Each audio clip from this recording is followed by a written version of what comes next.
네, 안녕하십니까. 김만희 경찰입니다.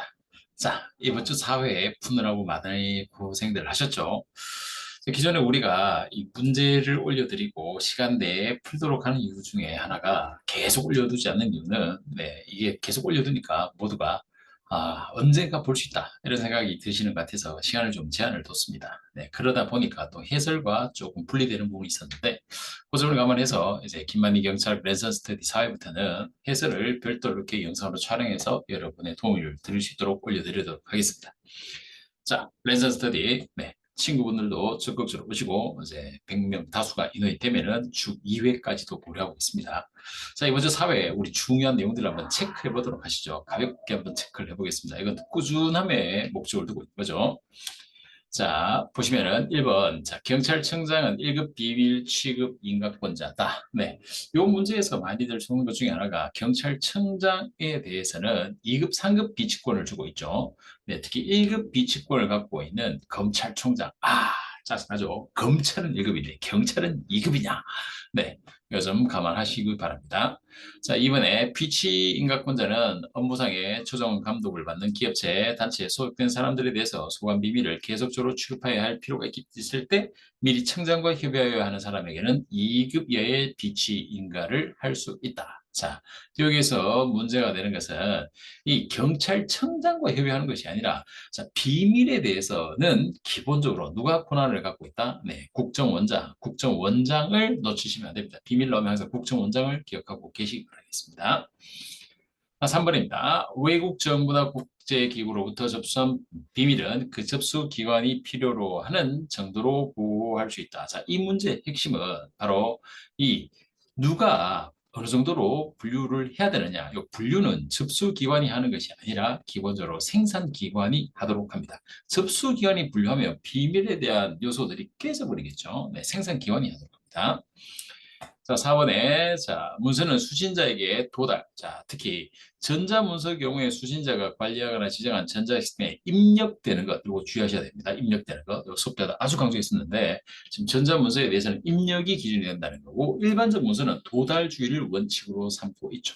도달주의 원칙을 꼭 고려하십시오. 5번에, 자, 이 질문을 뭐 많이 보셨을 텐데, 이 결혼 생활, 이 로버트 마크는 결혼 생활이 아마 행복스럽지 않았나 봅니다. 그래서 경찰과 대중의 관계를 바로 이런 결혼 생활에 비유했다라는 거죠. 자, 다음 6번에 사실적 주장에 관한 언론 보도 등이 진실하지 아니함으로 인하여 피해림은 자, 해당 언론 보도 등이 있음을 안날로부터 3개월 중요하죠. 진실하지 않다. 안날로부터 3개월. 그리고 정정보도 청구에 대해서는 바로 이튿날로부터 6개월. 요 기간도 꼭 기억하시고 3개월, 6개월. 그리고 이건 정정보도죠. 사실적 주장에 대해서는 정정보도입니다.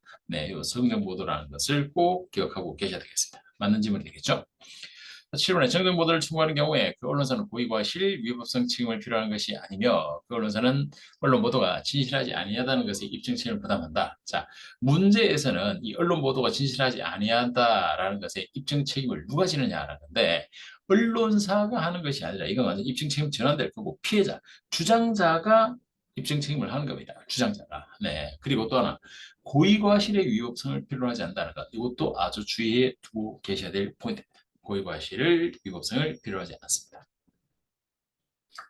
8번에 자 중재위원회죠. 자 이런 위원회들은 자 김만희 경찰학에서 그 핵심 요약서에서 또 정리해드리고 있는데 이 위원회에 대한 숫자들은 확실히 봐두고 계셔야 됩니다. 언론중재위원회가 참 많죠. 숫자가. 그래서 40에서 90이고 위원장 1명 그리고 둘 이내의 부위원장 및 둘 이내의 감사를 두고 있는데 자 임기가 3년으로 가는 것이 아니라 3년으로 가고 이 연임에 대한 부분들인데 연임은 몇 차례? 한 차례만. 언론에 대해서는 한 차례만 연임할 수 있다는 점을 감안하십시오.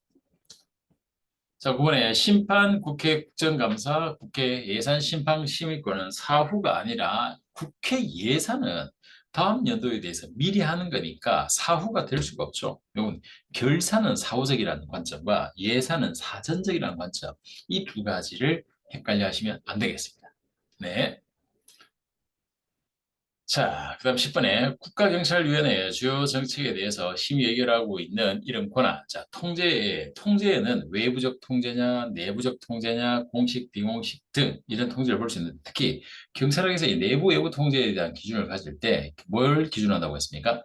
경찰 조직 내부냐, 외부냐입니다. 그래서 이 국가경찰위원회는 소속이 어디로 가 있습니까? 네, 바로 국가경찰위원회는 해안부 소속으로 두고 있죠. 하지만 운영은 누가 합니까? 운영에 대해서 경찰청장이 하는 거죠. 경찰청에 있습니다. 이거 좀 주의하시고 그래서 국경위는 외부 통제에 해당합니다. 자, 그리고 11번. 자, 요건 그대로 딱 확인하십시오. 국민감사청구제도인데, 자, 나이가 19세가 아니라 18세입니다. 18세.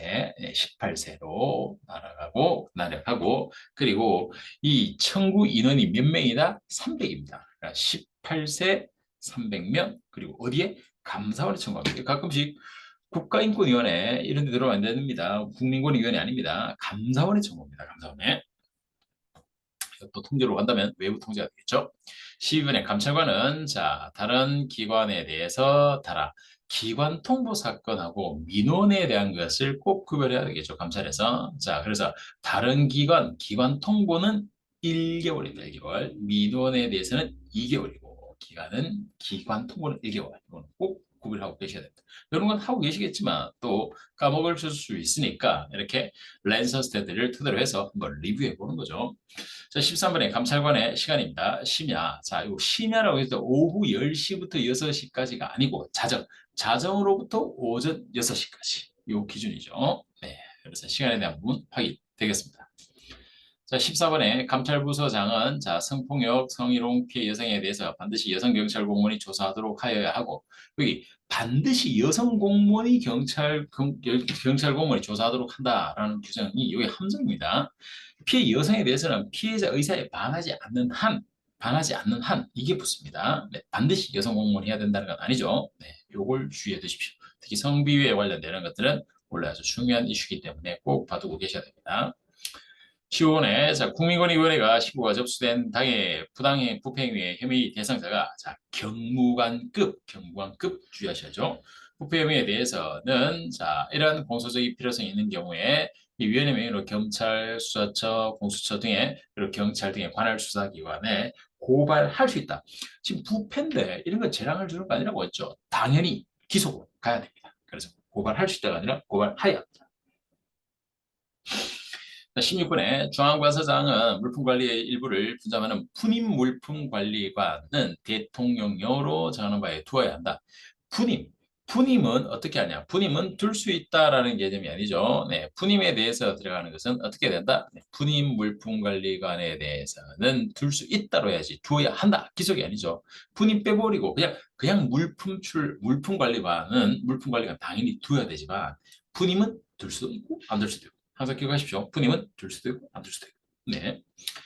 자, 17번. 전자충격기. 전자충격기는 자, 물품관리관의 책임하에 집중관리 원칙을 하지만 운영부서에 대해서 그 부서의 책임하에 네, 전자충격기는 총기, 무기랑은 다르죠. 네, 전자충격기입니다.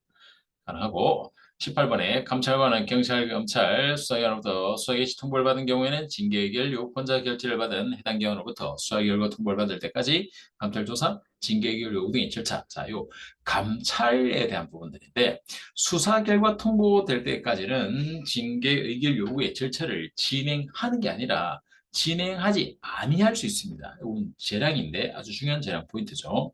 반드시 수사 결과 나올 때까지 기다려야 되는 것도 아니고 절차를 진행할 수도 있고 안 할 수도 있고 아니할 수도 있다. 이겁니다. 아니할 수도 있다. 네. 자, 그다음 변상 명령은 검사 결과 위법 부당하다고 인정되는 사실이 있는 추징 회수 환급 추급 원상 복구 등이 명령하다 필요하다고 인정되는 경우에 한한다. 네, 요거는 변상 명령에 대한 게 아니라 바로 이를 추징 회수 환급 추급. 자, 요 사항은 뭐라고 했습니까? 시정 요구입니다. 시정 요구. 네, 시정 요구하고 변상 명령하고는 구별을 해야 됩니다. 20번에 개인정보 일부를 삭제, 일부를 전부에 대해서 대체하는 방법으로 추가 정보 없이 특정 개인을 알아볼 수 없도록 하는 것. 이걸 가명 처리에 대한 정의죠. 네, 정의입니다.